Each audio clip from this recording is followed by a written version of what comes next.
पृष्ठ संख्या 75, पाठ 10। अपूर्व अनुभव। सभागार में शिविर लगने के 2 दिन बाद तोत्तो चान के लिए एक बड़ा साहस करने का दिन आया। इस दिन उसे यासुकी चान से मिलना था। इस भेद का पता ना तो तोत्तो चान के माता पिता को था, ना ही यासुकी चान के। उसने यासुकी चान को अपने पेड़ पर चढ़ने का न्योता दिया था। तोमोए में हर एक बच्चा बाग के एक एक पेड़ को अपने खुद के चढ़ने का पेड़ मानता था। तोत्तो चान का पेड़ मैदान के बाहरी हिस्से में कुहोन बुत्सु जाने वाली सड़क के पास था। बड़ा सा पेड़ था उसका। चढ़ने जाओ तो पैर फिसल फिसल जाते, पर ठीक से चढ़ने पर जमीन से कोई 6 फुट की ऊंचाई पर एक द्विशाखा तक पहुंचा जा सकता था। बिल्कुल किसी झूले सी आरामदेह जगह थी यह। पृष्ठ संख्या 76। तोत्तो चान अक्सर खाने की छुट्टी के समय या स्कूल के बाद ऊपर चढ़ी मिलती। वहां से वह सामने दूर तक ऊपर आकाश को या नीचे सड़क पर चलते लोगों को देखा करती थी। बच्चे अपने अपने पेड़ को निजी संपत्ति मानते थे। किसी दूसरे के पेड़ पर चढ़ना हो तो उससे पहले पूरी शिष्टता से माफ कीजिए, क्या मैं अंदर आ जाऊं, पूछना पड़ता था। यासुकी चान को पोलियो था, इसलिए वह ना तो किसी पेड़ पर चढ़ पाता था और ना किसी पेड़ को निजी संपत्ति मानता था। अतः तोत्तो चान ने उसे अपने पेड़ पर आमंत्रित किया था, पर यह बात उन्होंने किसी से नहीं कही, क्योंकि अगर बड़े सुनते तो जरूर डांटते। घर से निकलते समय तोत्तो चान ने मां से कहा कि वह यासुकी चान के घर डेनेन चोफू जा रही है। चूंकि वह झूठ बोल रही थी, इसलिए उसने मां की आंखों में नहीं झांका। वह अपनी नजरें जूतों के फीतों पर ही गड़ाए रही। रॉकी उसके पीछे पीछे स्टेशन तक आया। जाने से पहले उसे सच बताए बिना तोत्तो चान से नहीं रहा गया। मैं यासुकी चान को अपने पेड़ पर चढ़ने देने वाली हूं, उसने बताया। जब तोत्तो चान स्कूल पहुंची तो रेल पास उसके गले के आसपास हवा में उड़ रहा था। यासुकी चान उसे मैदान में क्यारियों के पास मिला। गर्मी की छुट्टियों के कारण सब सूना पड़ा था।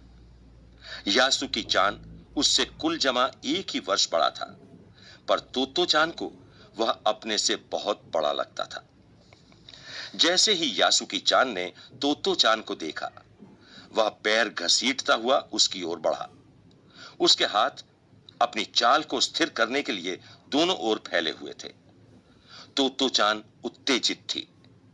वे दोनों आज कुछ ऐसा करने वाले थे जिसका भेद किसी को भी पता न था। वह उल्लास में ठिठियाकर हंसने लगी। यासुकी चान भी हंसने लगा। पृष्ठ संख्या 77। तोत्तो चान यासुकी चान को अपने पेड़ की ओर ले गई और उसके बाद वह तुरंत चौकीदार के छप्पर की ओर भागी, जैसा उसने रात को ही तय कर लिया था। वहां से वह एक सीढ़ी घसीटती हुई लाई। उसे तने के सहारे ऐसे लगाया जिससे वह द्विशाखा तक पहुंच जाए। वह कुर्सी से ऊपर चढ़ी और सीढ़ी के किनारे को पकड़ लिया। तब उसने पुकारा, ठीक है, अब ऊपर चढ़ने की कोशिश करो।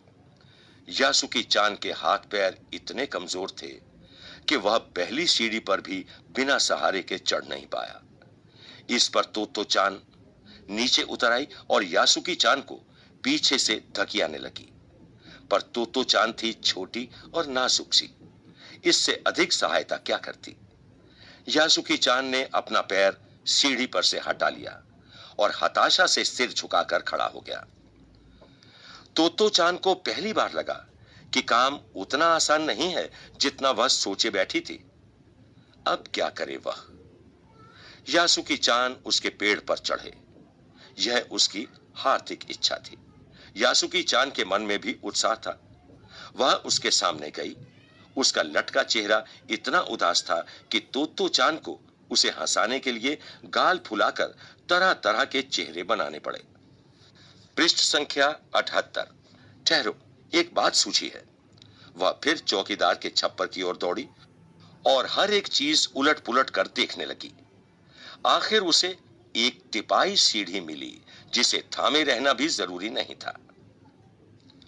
वह तिपाई सीढ़ी को घसीट कर ले आई तो अपनी शक्ति पर हैरान होने लगी। तिपाई की ऊपरी सीढ़ी द्विशाखा तक पहुंच रही थी। देखो, अब डरना मत, उसने बड़ी बहन की सी आवाज में कहा। यह डगमगाएगी नहीं। यासुकी चान ने घबराकर तिपाई सीढ़ी और पसीने से तरबतर तोत्तो चान की ओर देखा। उसे भी काफी पसीना आ रहा था। उसने पेड़ की ओर देखा और तब निश्चय के साथ पांव उठाकर पहली सीढ़ी पर रखा। उन दोनों को यह बिल्कुल भी पता न चला कि कितना समय यासुकी चान को ऊपर तक चढ़ने में लगा। सूरज का ताप उन पर पड़ रहा था, पर दोनों का ध्यान यासुकी चान के ऊपर तक पहुंचने में रमा था। तोत्तो चान नीचे से उसका एक एक पैर सीढ़ी पर धरने में मदद कर रही थी। अपने सिर से वह उसके पिछले हिस्से को भी स्थिर करती रही। यासुकी चान पूरी शक्ति के साथ जूझ रहा था और आखिर वह ऊपर पहुंच गया। हुर्रे! पर उसे अचानक सारी मेहनत बेकार लगने लगी। तोत्तो चान तो सीढ़ी पर से छलांग लगाकर द्विशाखा पर पहुंच गई, पर यासुकी चान को सीढ़ी से पेड़ पर लाने की हर कोशिश बेकार रही। यासुकी चान सीढ़ी थामे तोत्तो चान की ओर ताकने लगा। तोत्तो चान की रुलाई छूटने को हुई। उसने चाहा था कि यासुकी चान को अपने पेड़ पर आमंत्रित कर तमाम नई नई चीजें दिखाए। पृष्ठ संख्या 79। पर वह रोई नहीं। उसे डर था कि उसके रोने पर यासुकी चान भी रो पड़ेगा। उसने यासुकी चान का पोलियो से पिचकी और अकड़ी उंगलियों वाला हाथ अपने हाथ में थाम लिया। उसके खुद के हाथ से वह बड़ा था, उंगलियां भी लंबी थीं। देर तक तोत्तो चान उसका हाथ थामे रही, तब बोली, तुम लेट जाओ, मैं तुम्हें पेड़ पर खींचने की कोशिश करती हूं। उस समय द्विशाखा पर खड़ी तोत्तो चान द्वारा यासुकी चान को पेड़ की ओर खींचते अगर कोई बड़ा देखता तो वह जरूर डर के मारे चीख उठता। उसे वे सच में जोखिम उठाते ही दिखाई देते। पर यासुकी चान को तोत्तो चान पर पूरा भरोसा था और वह खुद भी यासुकी चान के लिए भारी खतरा उठा रही थी। अपने नन्हे नन्हे हाथों से वह पूरी ताकत से यासुकी चान को खींचने लगी। बादल का एक बड़ा टुकड़ा बीच बीच में छाया करके उन्हें कड़कती धूप से बचा रहा था। काफी मेहनत के बाद दोनों आमने सामने पेड़ की द्विशाखा पर थे। पसीने से तरबतर अपने बालों को चेहरे पर से हटाते हुए तोत्तो चान ने सम्मान से झुककर कहा, मेरे पेड़ पर तुम्हारा स्वागत है। पृष्ठ संख्या 80। यासुकी चान डाल के सहारे खड़ा था। कुछ झिझकता हुआ वह मुस्कुराया। तब उसने पूछा, क्या मैं अंदर आ सकता हूं? उस दिन यासुकी चान ने दुनिया की एक नई झलक देखी जिसे उसने पहले कभी न देखा था। तो ऐसा होता है पेड़ पर चढ़ना, यासुकी चान ने खुश होते हुए कहा। वे बड़ी देर तक पेड़ पर बैठे बैठे इधर उधर की गप्पें लड़ाते रहे। मेरी बहन अमेरिका में है, उसने बताया है कि वहां एक चीज होती है, टेलीविजन। यासुकी चान उमंग से भरा बता रहा था। वह कहती है कि जब वह जापान में आ जाएगा तो हम घर बैठे बैठे ही सूमो कुश्ती देख सकेंगे। वह कहती है कि टेलीविजन एक डिब्बे जैसा होता है।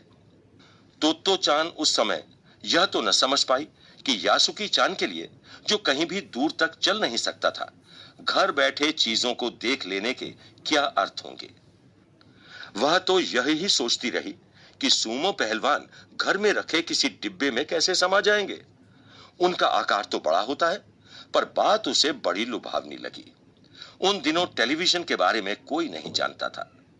पहले पहल यासुकी चान ने ही तोत्तो चान को उसके बारे में बताया था। पेड़ मानो गीत गा रहे थे और दोनों बेहद खुश थे। यासुकी चान के लिए पेड़ पर चढ़ने का यह पहला और अंतिम मौका था। लेखक तेत्सुको कुरियानागी, अनुवाद पूर्वा याज्ञिक कुशवाहा।